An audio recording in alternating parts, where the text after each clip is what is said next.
개인연금이나 IRP 계좌를 운용하고 있는데, 그러니까 뭐 어떻게 운용들 하십니까? 저는 이제 이런 주식을 하고 있는데 수익률이 어떻습니다. 뭐 이런 얘기를 이제 한 거예요. 일단은 이제 이런 류의 일들은 이제 왜 하게 됐냐 하면, 노벨상 받은 사람 중에서 이 어너덜 모딜리아니가 있습니다. 되게 유명한 화가 모딜리아니가 있고, 화가가 아닌 모딜리아니가 또 있는데, 이분이 이제 생애 주기 가설이라고 하는 걸 내세웠어요.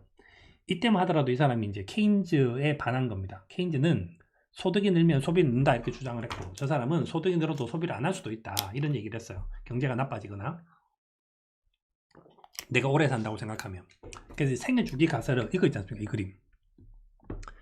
그러니까 뭐 PB센터에 가면 항상 하거나, 특히 보험사에서 엄청나게 많이 해서, 당신 이제 뭐 지금 이제 여기 은퇴하면 어쩌니 저쩌니 이거 있지 않습니까? 그래서 우리가 이거에 대한 대비를 많이 해서 요즘에 이 연금에 대한 생각을 되게 많이 하게 되는 것 같아요. 퇴직연금 이런 것들. 이 생각을 되게 많이 하게 되는데, 그럼 도대체 이걸 갖다가 어떤 생각을 갖고 이걸 해야 되냐 하면, 우리가 장기 설계를 하고 장단기 설정을 해서 개인은 이런 생각을 갖고 해야 되는 거고, 금융회사에 이걸 물어봐야 돼요. 그 상품이 환금성이 어때요? 안정성이 어때요? 수익성이 어때요? 물어봐야 되는 거예요. 나는 투자를 왜 하는가?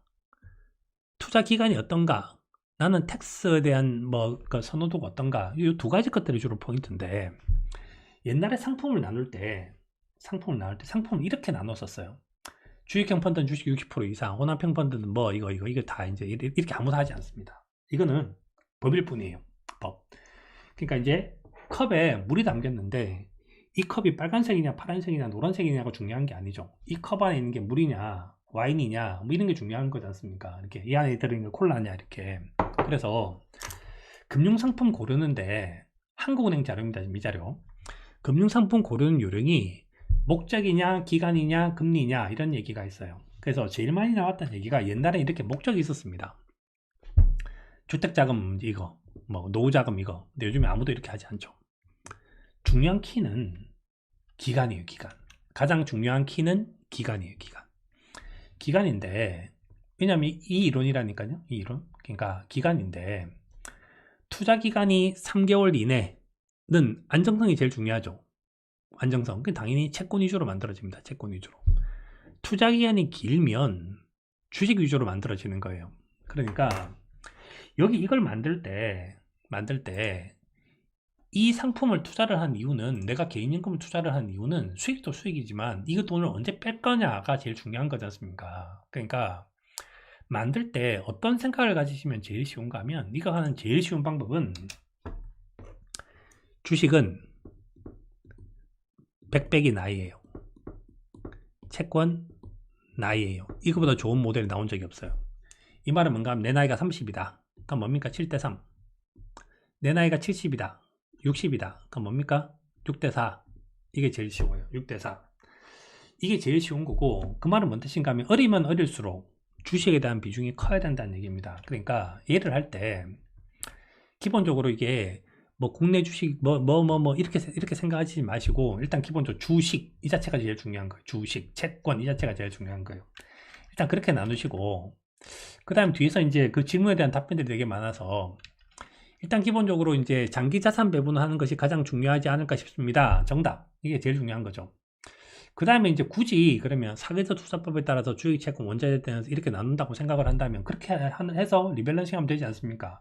그러니까 이거는 나이를 갖고 고려하는 거고, 수익을 고려하는 게 뭐겠습니까? 수익과 위험을 고려하는 거. 이게 제가 생각하는 건 사회적 투자법인 거죠. 그렇게 하면 된다.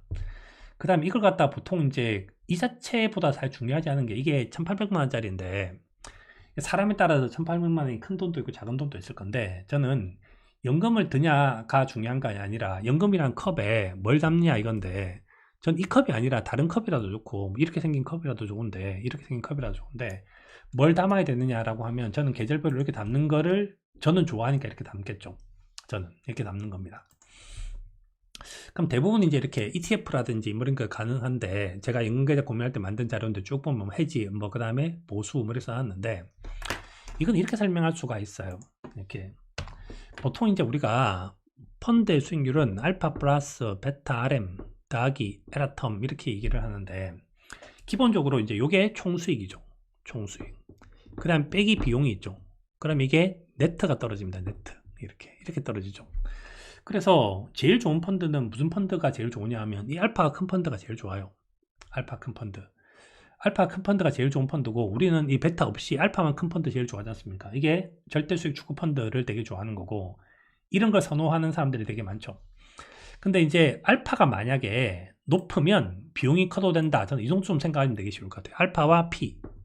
그러니까 예를 들어서 지금 현재 뭐 얼마 전에 이제 그 은퇴를 했다 그러시는데, 한국밸류의 이채원 대표가 있었던 시절에, 지금은 이제 제가 수익률 전혀 안 봐서 그런데, 그분이 알파가 한 5% 정도 됐었어요. 근데 그 펀드가 전체 토탈 코스트가 3.5% 정도쯤 됐거든요. 지금 얼마인지 모르겠지만. 그럼 네트로 1.5%가 플러스죠. 그러면 저는 그 펀드 살만하다고 생각을 해요. 그 펀드 살만하다. 근데 예를 들어서 알파가 만약에 마이너스다. 그러면 ETF만 못한 거죠.